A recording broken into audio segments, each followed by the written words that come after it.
Hey, what's up, everybody? Welcome to the show. Yet another episode of Crushing Fantasy Football. I am Bryce Logridge, your host of the show. All right, guys, today we are going to be looking at first-round players that need to be your priority. Now, the reason I felt like it was very important to do this video is because you can look at the first round of drafts every year, and so many players bust. It's crazy. You would think that, 90% of the players going off the board in the first round would actually return first round value, but a lot of times they don't. Like if you look at last year, the consensus 101, Jonathan Taylor, was a huge bust.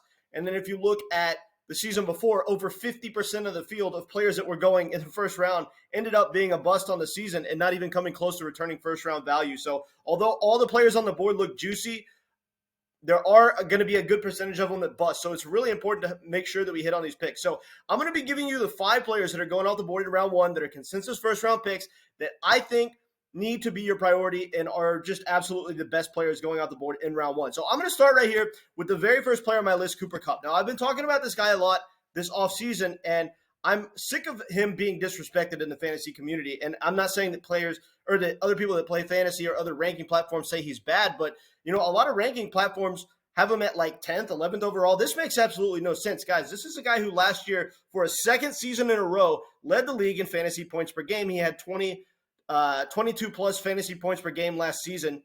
And that was first in the NFL, even more so than Justin Jefferson. If you look at the season before that, 2021, his anomaly season where he had pretty much the best wide receiver season of all time, 25.9 fantasy points per game. This was first. To put this in perspective, Justin Jefferson had a little bit over 21 fantasy points per game last season, as good as he was. So Cooper Kupp exceeded that by 4 plus fantasy points per game in his season where he absolutely went off in 2021, and then he came out last year and was first in the league again in fantasy points per game. And last year, I will point out that the Rams were absolutely terrible, as we know. So if Cooper Kupp can do this in a bad offense, imagine how good he could be if the Rams offense bounces back to even just being average. I'm not even talking about if the offense is good. I'm talking about if the offense is average. Cooper Kupp instantly has by far and away the highest ceiling in fantasy of any position by a long shot. This is why he should be the consensus 101 and why the disrespect towards Cooper Kupp is absolutely ridiculous. This guy is the best, most difference-making player in all of fantasy football. So, if you look at the fantasy points per game the past 2 seasons leading the league, if he stayed healthy last year, he literally could have had 1,800 yards and 15, 16, 17 touchdowns, something crazy like that.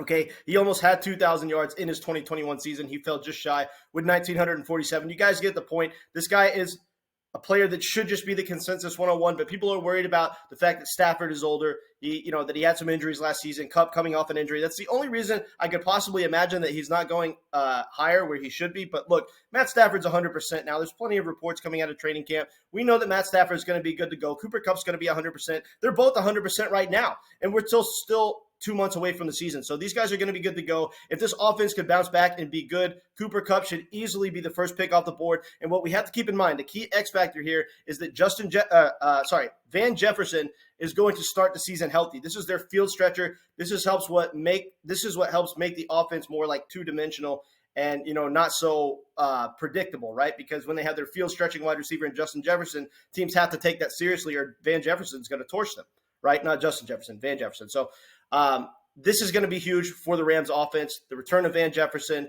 Matt Stafford and Cooper Kupp coming back at 100%. Look for this offense to bounce back. I think it'll be a better offense than people expect. And if they're even average, Cooper Kupp is lethal. If they happen to be good, which is in the range of outcomes, Cooper Kupp's going to be the best player in fantasy once again, without a doubt. Next player on my list is going to be Tony Pollard. Now, weeks 7 through 16 last season, Tony Pollard was the running back 1 in all of fantasy.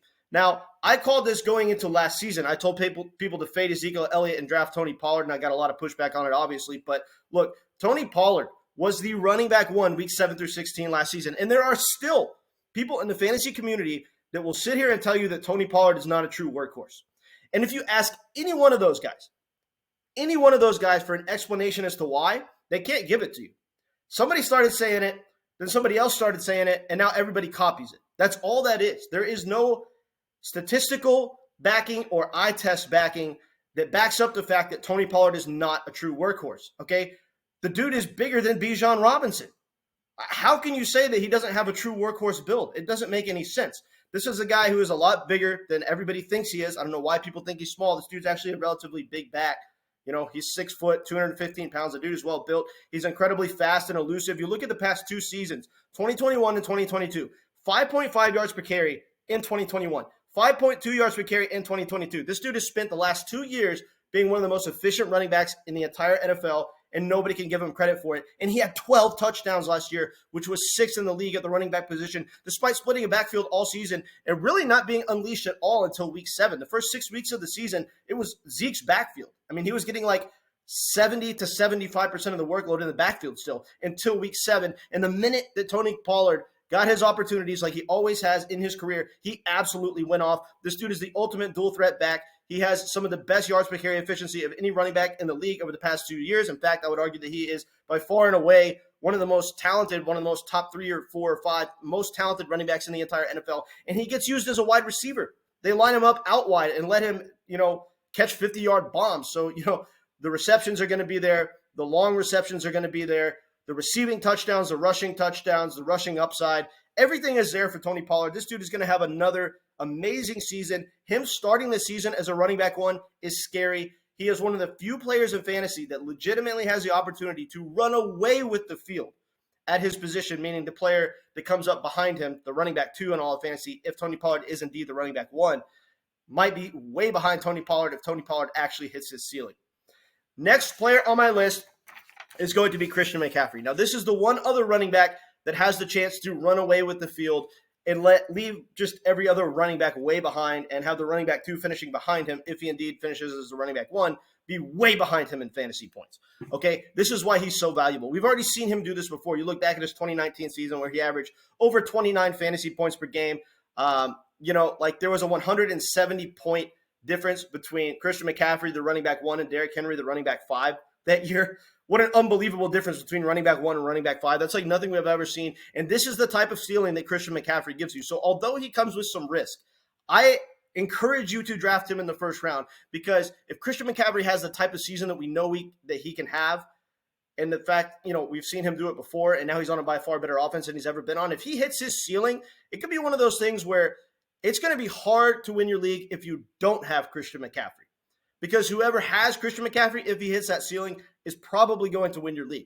That's how much of a difference maker he is. Look, this guy, a 21.8% team target share last season, 1st in the NFL, 85 receptions, 2nd behind only Austin Eckler, led the league in receiving yards with 741. This dude had 13 total touchdowns last season, despite being in a touchdown drought to start the year when he was on the Panthers because the offense he was in was so bad. The minute that he came over to the 49ers, we saw his touchdown upside fly through the roof like we knew it would. So even if he gets less touches this year in the San Francisco offense, he's going to be getting more high-value touches from an entire season-long standpoint than he ever has in his entire career. So the ceiling for this guy is absolutely scary right now, and we know that he's still tremendously efficient. 3.26 yards created per touch last season, 12th in the NFL. That's how many yards you create after you bounce off the first defender. He created 3.26 yards created all on his own after bouncing off the first defender. This dude is incredibly good at gaining extra yardage after first contact because he's elusive and very powerful. This guy has all the ceiling in the world. He and Tony Pollard are really the 2 running backs that I think have the chance to run away with the field at their position if they hit their ceiling. Christian McCaffrey needs to be a priority for you in the first round if you can get your hands on him. Next player is going to be Jamaar Chase. Now, Jamaar Chase is so good because the floor and the ceiling are through the roof. There is almost no way that this guy can bust. That way, if you watch my video on bust-proof players that I posted about a week ago, Jamaar Chase was in there because if this guy stays on the field, there's no way he could bust. And he has one of the top 3 highest ceilings in fantasy at the wide receiver position. Right? So Jamaar Chase last season, a 29.3% target share, which was a massive boost from his rookie season. He was 6th in the NFL last season in target share. And so this was very good.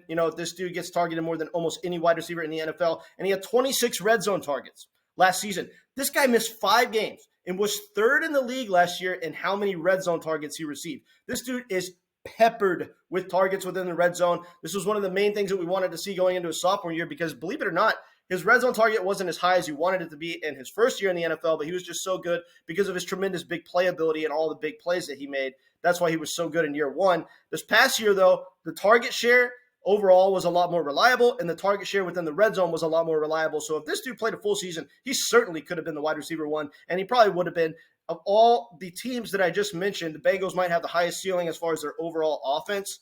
So Jamaar Chase's ceiling is through the roof. His floor is incredibly high. There's almost no way this guy busts. When it comes to the floor-ceiling combination, this guy is absolute money, so he needs to be a first-round priority. Last and final player on my list is going to be Justin Jefferson. This one might be kind of obvious, right? He was the best player in fantasy last year, right? Every season since coming into the league, Justin Jefferson has had over 1,400 receiving yards. This is mind-blowing. His first 3 seasons in the NFL, he has not had a season of less than 1,400 receiving yards. That doesn't even make a whole lot of sense.